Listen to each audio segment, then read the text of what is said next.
Lakini jambo lingine ambalo limezungumzwa na waziri, kasisitiza, mtendaji mkuu kasisitiza, mwenyekiti wa bodi kasisitiza, ni swala la NEMC kuwa mamlaka kamili, na wote wameliongea kwangu na nimewakumbusha kwamba hii tabia ya kunikumbusha waache, kwa sababu mimi nina maslahi na NEMC kuliko wao.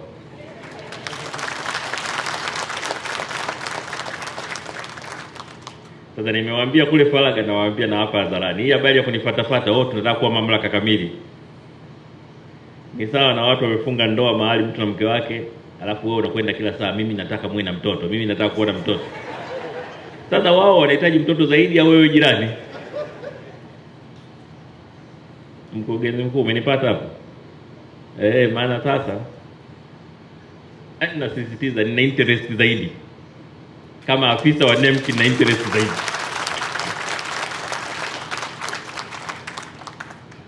Na kama kipindi hiki ndoto ya kuwa NEMC mamlaka kamili hakiwezi kutekelezwa, basi haitatekelezwa tena,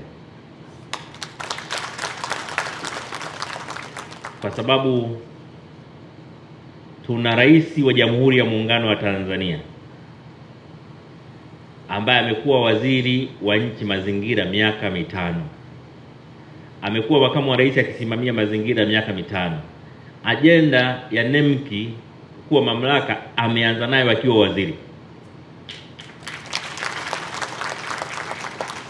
alafu msaidizi wake sasa ambaye ni makamu wa rais ni afisa wa NEMC aliyeko likizo.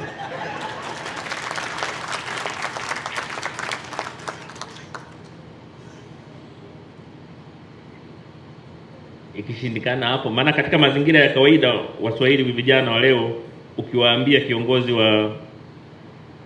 ukiwapa habari hii, huyu alikuwa waziri wa nchi akawa makamu wa rais, sasa ni rais, yuko pale mwenye mamlaka ya kuongoza nchi yetu sawa sawa, alafu makamu wake ndio msaidizi wake mkuu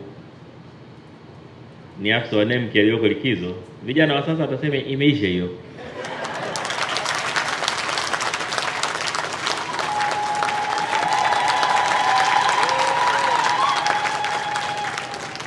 Imefanya nini? Imefanya nini? Imeisha. Kwa hiyo tuombeane uzima tu, tuombeane. Muombe rais, lakini pia tumuombe afisa wa NEMC aliyoko likizo, naye wote wapate uzima, ajenda hii ifike mwisho. Lakini pia habari nzuri kuliko zote ni kwamba kamati ya bunge ya mazingira na mwenyekiti wake zinaunga mkono jambo hili.